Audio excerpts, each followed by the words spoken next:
Wemureji kwa Ramogiro kawana nyaku kitara Ramogi TV ka une wangsae chendu marangi chuelo kamodhi ng'ise weche mosebedo kadhi mbele pacho kae ndiye. Bang'e sadek buch jopiny biro go mbaka mar ng'i kaka nyithindo ni sikul be gin kama ni kare koso mane mbaka mobiro go sadek, lakini sani kuongo wacha ni weche mosebedo katimore pacho ka ntiere ka Elizabeth Otieno Nyarugenya kaka jaloko marwa an kaka pile nyinga Trevor Ombija jandingo panga jonyakach deno Ombija taya nyakwar guok kocha pesa. Magi weche manyien ma wan go. Jotendwa dwani mondo Adani okaw pap. Adani is proposing to take over all ground handling operations, all of them. So we are telling you, fly at your own risk. Chenro mag wuodh ndege orochore kaluwore gi ng'anyo mar jotije mag pewego makwedo kang' mar sirikal kit alap mar JKIA e lwet kambi mar Adani.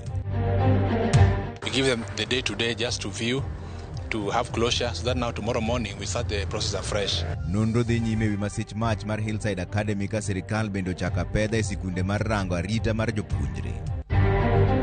He has designated His Excellency Honorable Peter Anyang' Nyong'o, the Governor of Kisumu, to chair any and such meetings of this committee. ODM omiyo Anyang' Nyong'o ting' mar bedo jakom mar kuku mar tend duond burano. Dibe ni ene ogai manyien.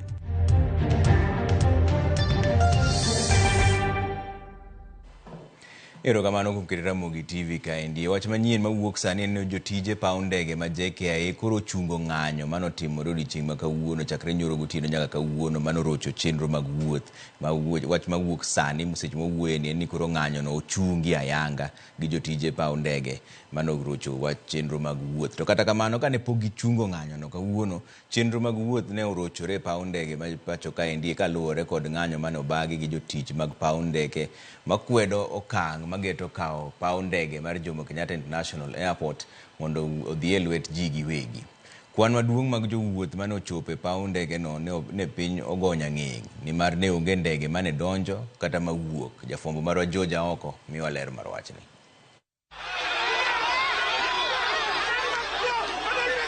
Jotich e lap mar ndeke ma Jomo Kenyatta e boma ma Nairobi ne ochopo singo margi mar bago ng'anyo kendo rocho chenro duto mag wuoth. Man en yor chwalo ng'ur margi motenore gi chenro mar keto pawno e lwet kambi ji giwegi midendo ni Adani Holdings Limited. Miche kod meche mag jowuoth mane ochopo kanyo mar idho ndege kendo dhi kuonde mopogore ne okwamo ni mar onge ndeke mane donjo kata wuok e pawno. I got a message from Kenya Airways a couple of hours ago saying come to the airport 4 hours early with no explanation. It's very frustrating. I have to get home. My flight is from Nairobi to China. I came here because I wanted to get a quick flight, but unfortunately, as you can see, things are not as we expected. Kata kamano, duol mochung' ne tayo chenro mag wuodh ndeke pacho ka kotelnegi kod jata tije margi makojolo Henry Ogoye ne ogolo ote mar kwayo jowuoth duto ng'uono kaluwore kod ng'ikruok mane obedo. E alap mar ndeke ma Kisumu, jotich ne bende obago ng'anyo margi ka gisiro jowetegi ma Nairobi ka gikoni chenro no chalni itime e yor piny maonge ler. Jowuoth mane chopo kanyo ne piny ogoyo nyang'eng bang' yango ni onge ndeke mane donjo kata mane wuok, ka moko kuomgi ne opong' mana gi wach ni onge dhi wuoth. JKIA is our home, and JKIA is our father, is our mother, and is our everything. So in short, we are telling the government, go away with your dirty deals of Adani. Go, go! Go, go! Reject Adani, reject! No nego beni bedo side gi mondo gi nyiswa again from prior ni there are some delays madhi bedo to abedo mana ng'eyo ni magi otimore kasechopo e airport o affecta kabisa nikech koro tuna na riti. Weche ne okopogore e lap mar ndeke ma Moi e boma ma Mombasa, kuma jowuoth ne oriedo ka gin kod geno ni weche ne kidek lokore kendo yienegi dhi nyime kod wuodhgi gino ma kata kamano ne okotimore. Thothgi ne onyiso ich wang' kaluwore gi ng'anyo ma kamano magikoni okonego roch wuodhegi to chutho mago mane dhi e pinje maoko e wuodhi mane ochan chon. My initial flight was to be 9:30 a.m. nifike Nairobi 10:30, and then I'm to take a flight from Nairobi to South Africa. Ilikuwa ni 12:35 nifike South Africa 3:55 p.m. Jana usiku nikapata mshangao, flight zimerushwa kurushwa. To be honest, I have no idea. We have just arrived from our hotel and we are just waiting here in line for our flight. Tumeambiwa kuna go slow. Sasa hatujui ni go slow ya aina gani na itafika saa ngapi. Let them go back to their hotels. Ama rudi nyumbani. They won't travel today. Leo kidogo itakuwa shida na tunaomba msamaha. Jotich mag pauno mane jobago ng'anyo ne oramo moumo gi piny ok ginidoge tich ngang' ka bende gikwayo jowuoth duto mane ochopo kanyo mondo mi odogi kuonde mane giaye. Luoro margi en ni thothgi gidek wito thuolo mag tije ka dipo ni pap ma Jomo Kenyatta oketi e lwet kambi ji giwegi mar Adani Holdings Limited. There's not been an aircraft that left JKIA since last night, midnight. Okay? There's not been an aircraft that has left Moi International Airport. Services are grounded. Na sasa ndo tumeanza. It's a corrupt deal. Why are they not giving us all the papers? Mbona wataki tuonyeshe hizo papers zote? Tuone ni nini na wanaficha mbele ya watu. Anakuja na tamu zake na sheria zake kutunyanyasa. Ni kama kutunyanyasa. Na ni kama serikali imekataa kutusikiliza. President aende ampatie shamba. Hata hapa Mazeras kuna shamba. Ajenge airport hapo. Ainvest hapo andike wa Kenya. Lakini kuja kuchukua JKIA sisi tumekataa kama wa Kenya. Ng'ikruok ma kamano ne bende obedo e alap mar ndeke ma Eldoret kuma jowuoth ne oywak ni gin ok onego rwakgi e lweny mantiere kind piny owacho kod jotich manie pawe mag ndeke ma pachoka. On getting the JKIA being managed by foreigners, we are all concerned. We need to get to know what does it mean. 30 years is quite a long time. George Aoko, Ramogi TV.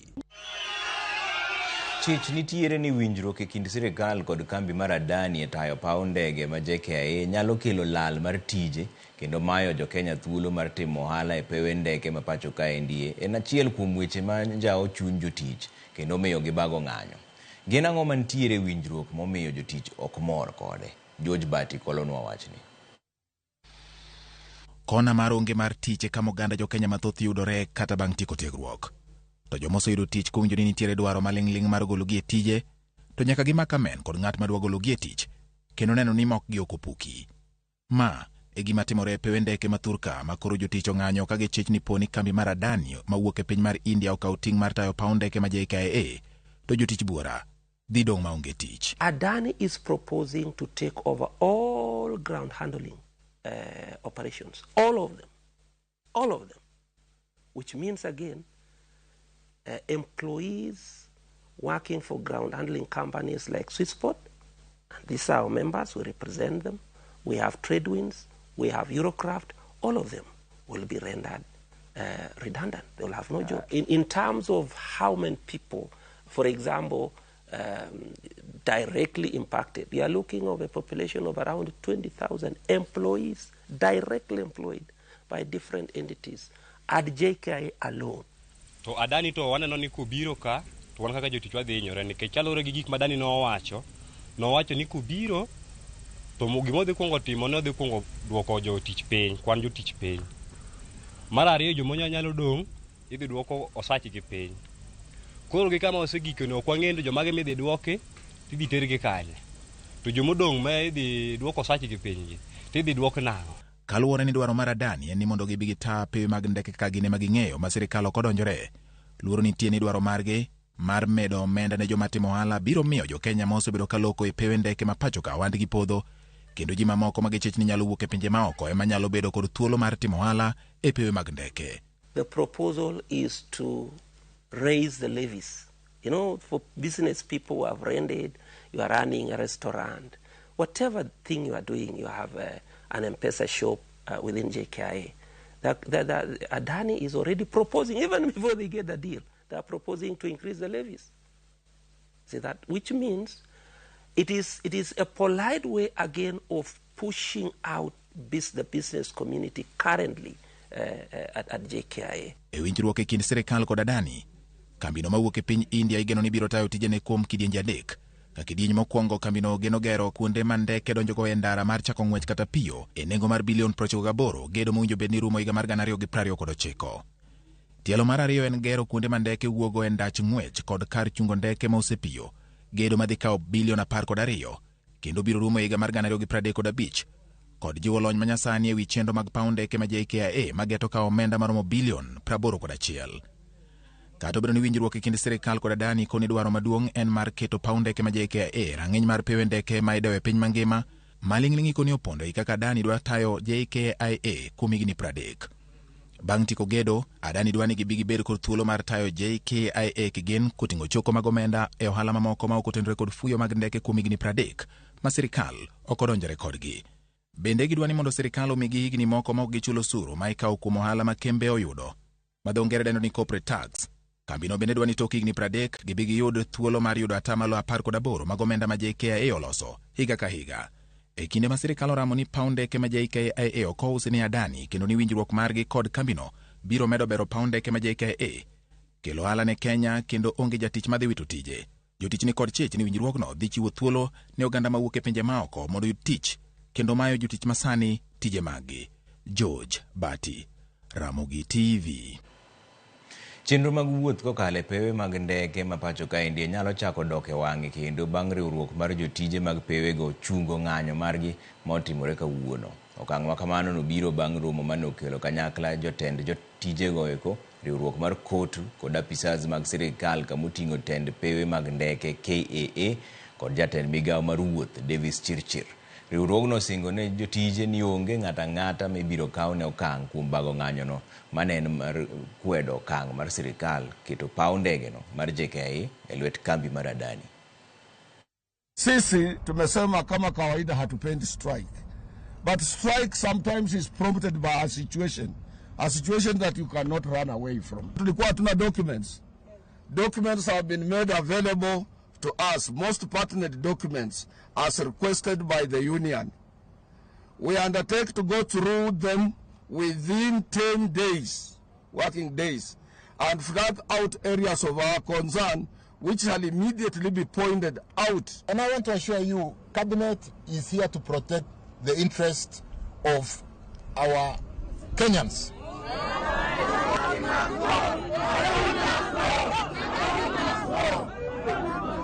Program ya kurudi kazi, labda kuna wale wanahitajika kuwa kazi saizi, hamko kwa uniform, tunaomba KAA management lazima iwafacilitate. Kama ni wale wanataka kwenda nyumbani, uende uoge, ukuje kazi. Sina sawa sawa?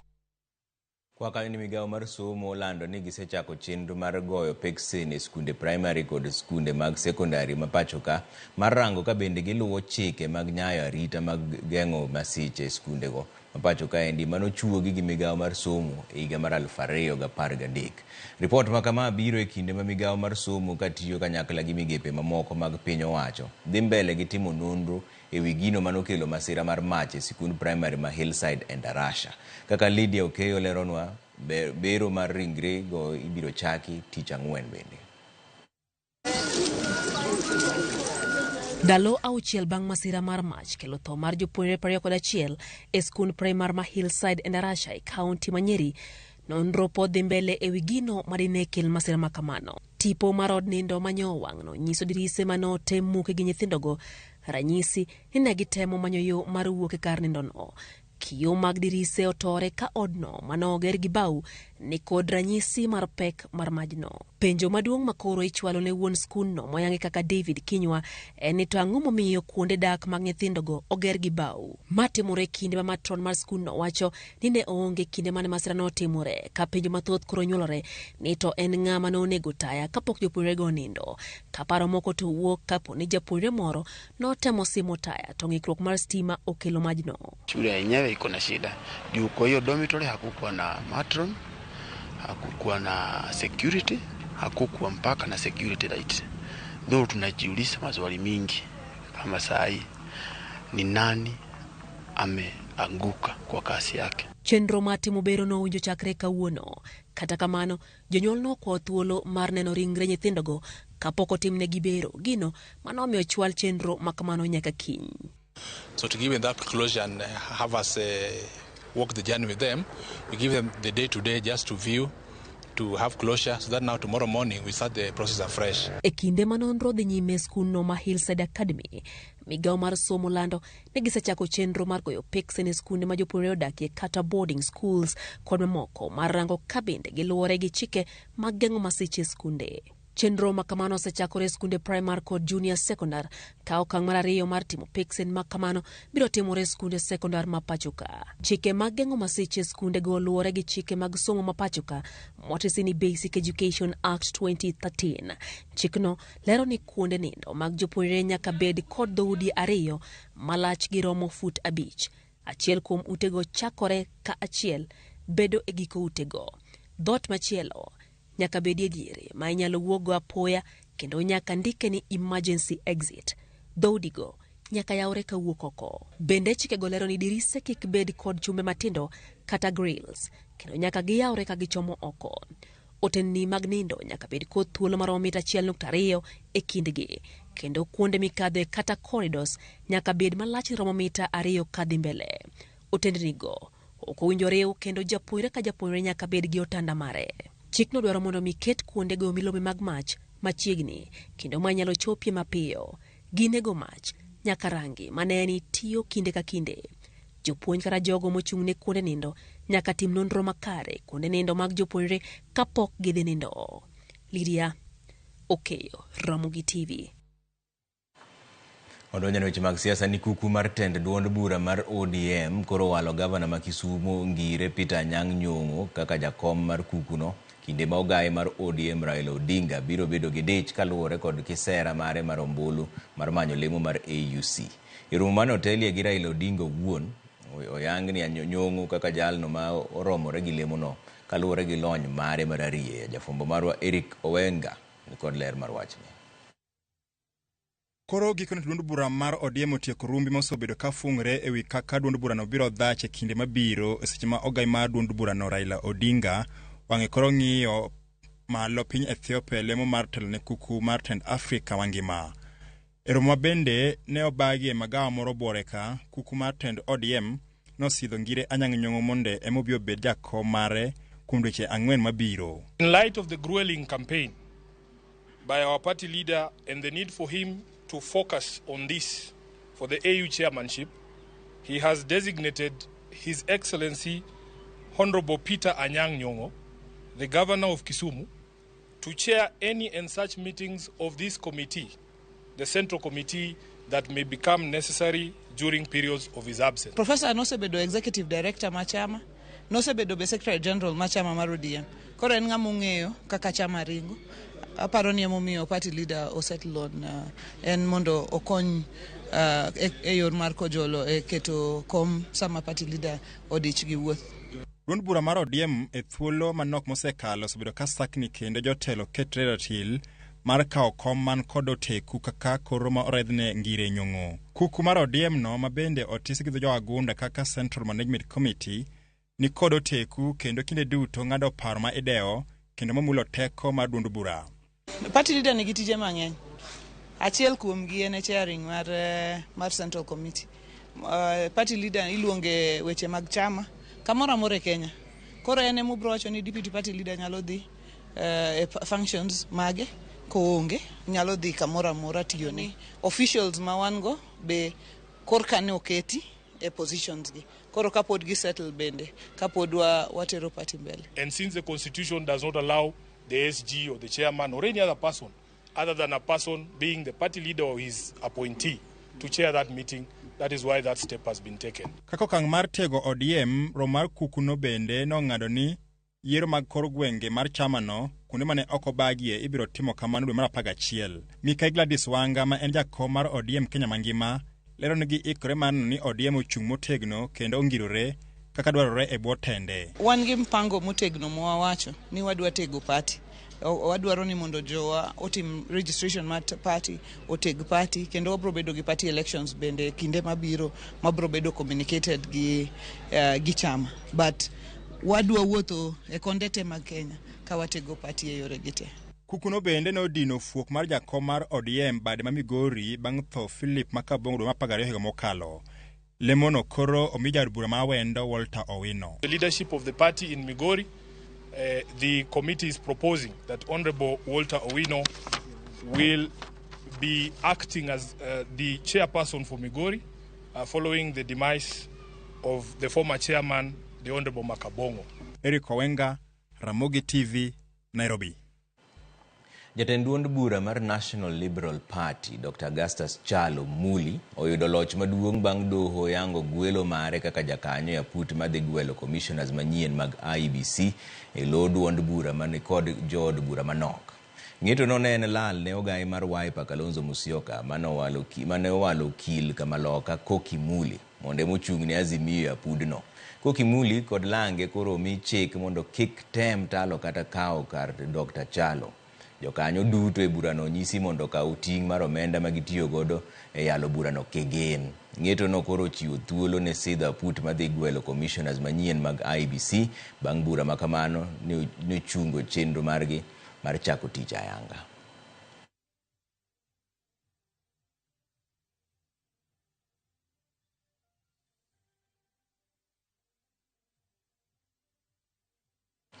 Kawakanyo ni duol makedo kod mibadhi e pacho ka EACC oyango ni gisejuko kendo choko mwandu mane oyaki kod jo mibadhi maromo siling bilion 5 kane gichwalo mwandu go ne sirikal e kar jot mar jatend piny Kenya Nairobi kaendie. Jatatije ka EACC Twali Barak olero ni thoth mwandu go gin lope monywando mag doho, migawo mar obila kod bad migawo mar nono yedhe miluongo ni KEMRI e kind mamoko bende. Jatend piny William Ruto ochiko od bura mondo kasre kod chik madhi chiwo kum mager ne jo mibadhi. Jafumbo mar Walter Nyambaga nigi ler mar wachni.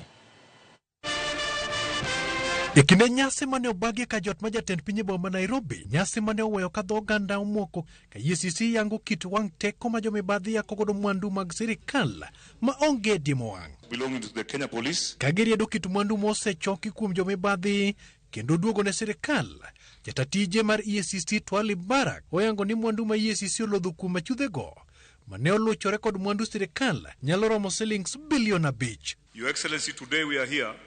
We are gathered to witness the handing over of about 35 titles, measuring approximately 18.71 acres with a total value of about 5 billion shillings. Mwandu ma EACC olodho kuom achudhego oting'o lowo mar municipal ma Kisumu maromo eka 2 ma en shillings bilion 1.4. Lowo ma bende do ma Kisumu obetie. 3 mamoko mojuki boma ma Eldoret oting'o lowo mar eka 3 maromo shillings bilion 1.2. Lowo mar sekta mar obila ka municipal ma Eldoret bende ne oduogne eka 1 mar osiptal mar kaunti ma Uasin Gishu maromo milion 7 e wang'e. Item number 1 is property in Kisumu municipality measuring about 2 acres, which is about 1.8 acres, belonging to the judiciary. You can imagine grabbers went to the judiciary to steal their land, which is worth 1.4 billion shillings. Second one, Your Excellency, are 3 properties in Eldoret town measuring 3.25 acres with approximate value of 1.2 billion, which are in favor of the Cabinet Secretary, National Treasury, as a trustee of the National Police Service. Achudho go bende oyudh kuom gilo machielo Kilimani, ma en nus mar eka maromo shillings milion 7, ka e kaunti ma Kisii, plode 13 maromo shillings milion 300, duto joki kendo oduoki ne 10 kaunti ma Kisii. We have 13 amalgamated plots within Kisii municipality, valued at 300 million, which belongs to the State Department of Housing. Magitimore ka jatend piny William Ruto koro kone od bura mondo kasre kod loso chike motegno machiwo kum makwiny ne jomi biro yudi kod mibadhi. E paro mar chik manie nyim od bura mar Senate to kod od bura mamalo dwaro ni jatij sirikal ok owinjore odonjre kod timo ala kod piny owacho manyalo duodo sirikal kata pisas mag piny owacho. The proposal to the Evidence Act and the Criminal Procedure Code, along with other relevant legislative updates to statutes concerning corruption. These amendments will expedite the investigation and prosecution of corruption and economic crimes, ensuring that such cases are concluded within 6 months. Chikno koketie tim, to lwenj kedo kod mibadhi biro ngirore makare, mana kaka otiel kod jakom mar EACC Dr. David Oginde. Our legal framework needs to be streamlined for efficiency and effectiveness. Corruption is a serious threat to our nation. It undermines service delivery, weakens public policy, compromises the public interest, and erodes our institutions, depriving the government of capacity to secure the country and deliver development. Kata kamano, EACC okichore gi chien nilwenj kedo kod mibadhi oget governors to kod jodito mag sirikal. People have viewed EACC as anti-governors, that we are just after hunting governors. We are not hunting governors, we work with governors. Enforcing zero tolerance to corruption is essential for the attainment of all these goals. Walter Nyambaga, Ramogi TV. Bas wadhi yue moro machuok duogi weche manyien kikidhi mabor ahinya. Ramogi TV ler kendo winjore makare, kata kamano sirikal owinjo tim nonro makare kendo ket adieri kuom gima dibed ni nokelo midhiero mar tho mar Endarasha. Ma indie nambwaro Johannes mar Ponge Kanyadoto.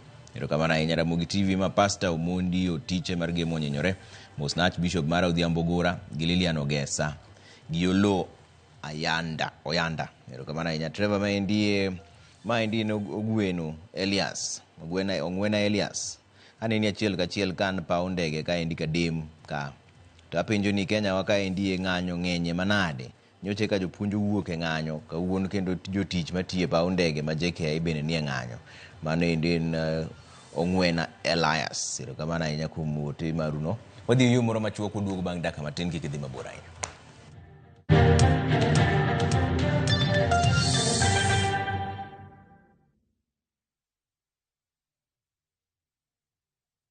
Jipange na View sasa imerudi kwa mbwembwe na vishindo.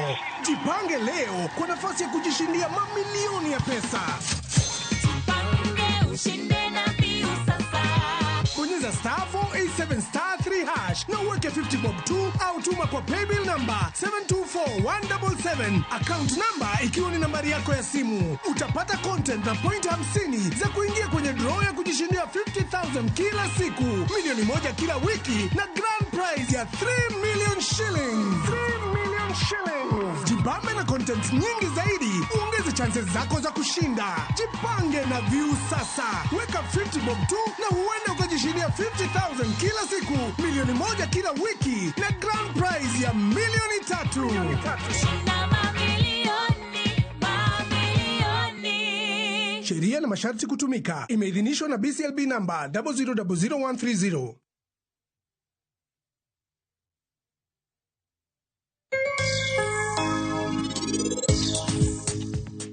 Olemo mar ng'ong'oni nigi ber mathoth e kit ngima dhano. Mokwongo, olemo ni en moluongi. En gi kotegno mochiek to obiro oro aroma moro maber ma king'weyo tibiro winjo ka dung' mamit kabisa. Obiro chako mana matin to chako lal, ng'isi no osetegno kendo ber. To olemo ni tie kaka kalwang' ni okae, koro kodong, onyalo lwar kata onyalo bedo gi songa.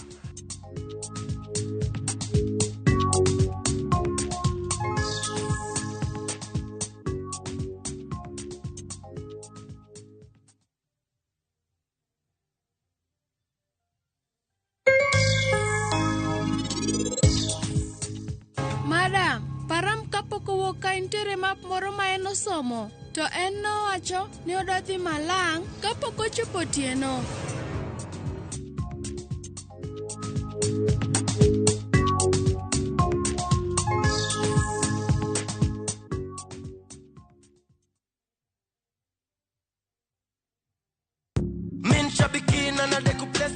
My name's Godfrey Mwirigi Minyori.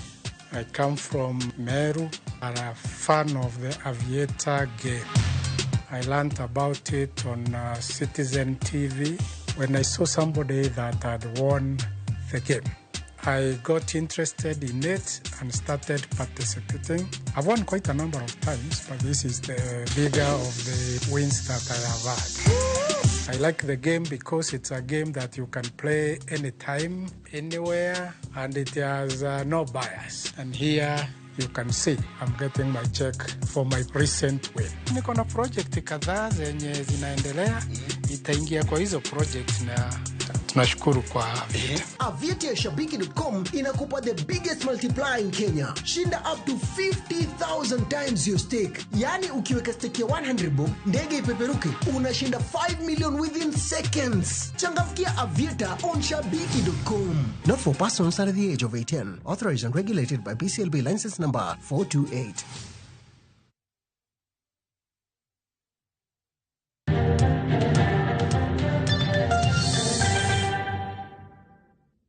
kamano kukete Ramogi TV ka wadhi mbele gi weche manyien ni riwruog okinde odonjo ne obila e wi hinyo kod nego moko kuom jopiny e kinde ng'anyo mar kwedo nengo mamalo mar ngima higa mokalo. Kane gilose doho ma Kisumu, jakom LSK bade ma Kisumu Dorcas Oluoch owacho ni jopiny go maromo 28 wuok e counties ma Kisumu, Migori kod Homa Bay. Gidwaro mondo piny owacho ochul joma ne oyudo hinyruok kod familia mag joma ne owito ngimagi e kind gik mamoko.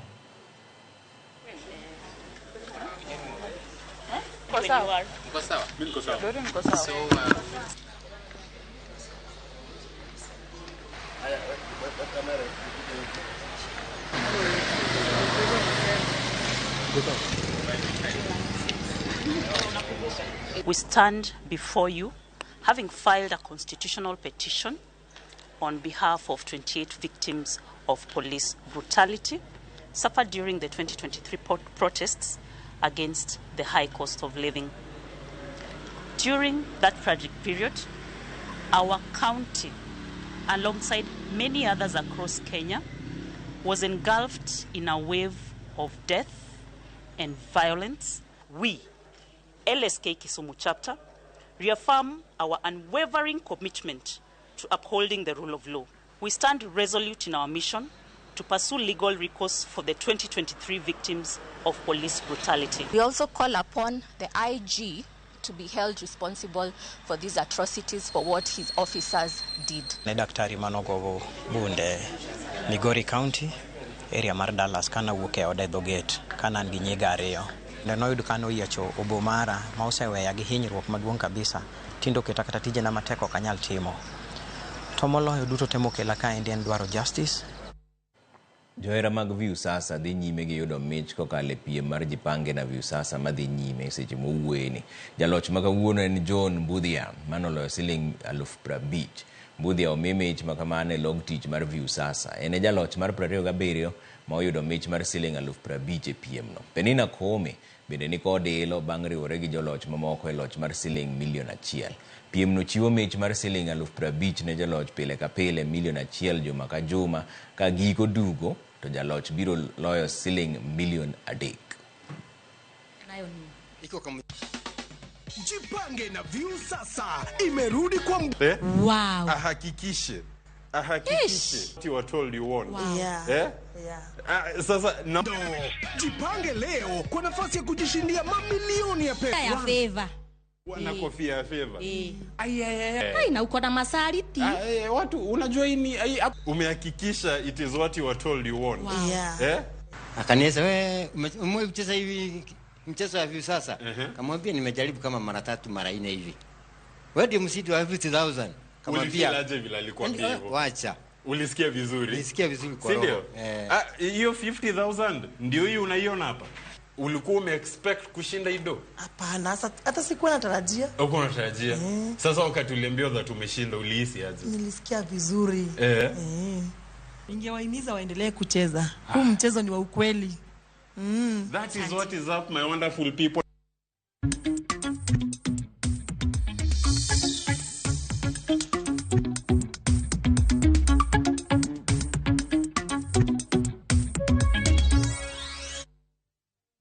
Nok mar ute magawa kod kuonde tongona en gino mosethiro kwan mar welo matimo limbe e kaunti ma Siaya kendo duoko piny omenda ma kaunti no nyuolo e sekta no. Governor James Orengo owacho ni welo mathoth thoro buono timo limbe margi e kaunti no kata odoko ni gin kod kuonde manyalo lombo wang' welo kaka nam mar Kanyaboli kaluwore kod onge mar magawa kod kuonde nindo manyasani, gino mosehinyo gi kokalo e yor dongruok. To korka kore to jatend migawo mar yor limbe e kaunti no Mikai Angelino Duor olero ni kaunti ma Siaya ni kod ji ma nigi talanta kod mich ma nyalo ywayo welo. Investment conference. And I want to promise you that some of the sessions of the Siaya International Investment Conference will be held at VIP. So we want to make Siaya a center and a county for arts and music and sports. And I know we can do it. Joloko an chumbe kaka wadh nam chumbi osiro pach jatend migawo mar mwandu manie bwolo kod chenro mag nam Hassan Joho mar dwaro ni ochuogi kar teno meli mokethore iluongo ni shipyard man Mombasa. Okang' makamano gikoni biro konyogi e yudo kwan maduong' mag chumbe moti magisebedo ka gichoko kendo gitero e kembe matedho chumbe ma itiyo godo e chenro mopogore to chutho mana mag gedo. Iromono manotelnie kod jakom duol mag jo ohand chumbe moti David Rono ne gikoni gidhi nyime kod keto e tim okang' mar rakore gi jogo makwalo chumbe. We also go towards ensuring this with the Kenya Power. We have a team, Kenya Power, Kenya, and all these other are under multi-agency because they are the ones who can be able to identify, their machines, their equipment, not their machines, but their metals, the metals that are used on their roads, the metals that are used by Kentraco, the metals that are used by KPLC, and all other agencies. So we normally come together, we work together, we discuss together, and we use their agencies now, the business organization, to sensitize them. That is actually what we are doing today here. Joe alisema ya kwamba watatengeza njia ambayo wataleta meli tuje tuweze kuzibomoa hapa. Hiyo ikiwezekana itakuwa imetusaidia sana katika industry yetu. Hata millers itawasaidia sana. Sababu chuma ile iko hapa haitoshi. Ndio nakuta hata millers wana import a lot of scrap from outside. Maana ile scrap iko hapa ni kidogo sana.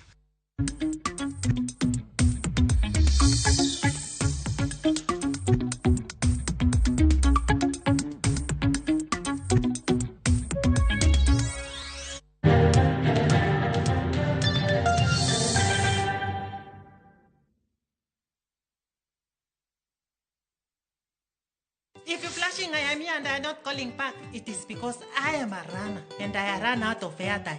New on View Sasa, Jalis Lekong.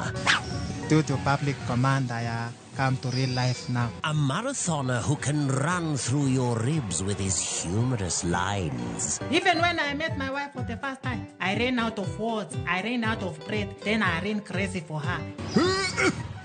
Now I jump into conclusions. Enjoy these hilarious and entertaining stories of Jalis Lekong. Yani, ikitikwa makuna. Exclusively on View Sasa. Thank you very much. Karibu tena, asante sana.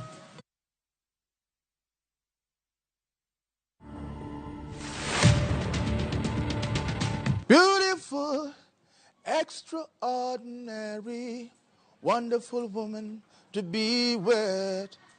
I could have bust my gun, but I won't. We've been smoking herbs from a very long time now. See me floating on cloud nine, dancing on the rainbow. I could have been, I love me, oh, I love to be. Turbulence to the future. Digital what? Bang, bang. To watch this story and more, download the Citizen Digital app today. Kenya's #1 app, Citizen Digital. Pilot, uko ready kutake off na Shabiki Jet X? Ha, Shabiki Jet X inagawa kugawa. Cheza Jet X na as low as 30 bob, a wheel of fortune itapop up, spin, and instantly win your cash prizes. Tuko na over 650,000 Kenya shillings in cash prizes for the lucky winners. Boarding is now easier than ever. Log into shabiki.com na udeposit pesa yako, click on casino, then select transfer to casino. Weka amount unataka kutransfer, for example 50 bob, okay? Then click transfer funds ili kuconfirm. Sasa uko sorted. Click on casino na uanze kucheza Jet X. Ingiza wenzako na bado ubebe a share of the 650,000 Kenya shillings in cash prizes. Fly, spin, and win with Shabiki Jet X. I keep it cool, What's up, nyakona mugeji wa Ngeso ni ndiye chiendo martha mdagmar waiko ni show mapek kabisa. Nibedogi dance crew midogo ni True Movement Dance. Kachel koda Kali the Great. Voloko ni ndiye kurugaji wa mwante rekoda Maki Music. The ones and twos, Koni, wanted VDJ Dave KE. Kitumai nikechengeso. Kingino bwana. Nobody better than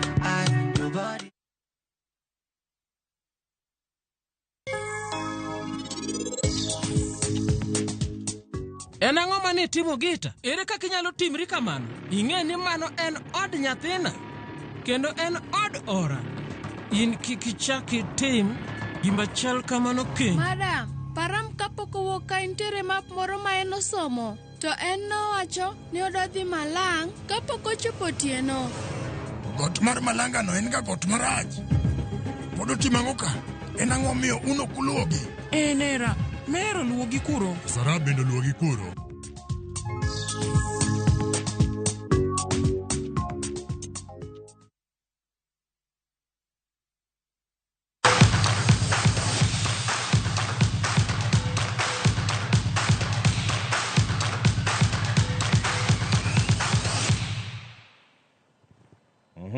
Odonjane weche mag tuke. Ni gonde ariyo kowuok kuom jotugo John Avire gi Duke Abuya ne okonyo Kenya loyo tim mar Namibia gonde 2-1.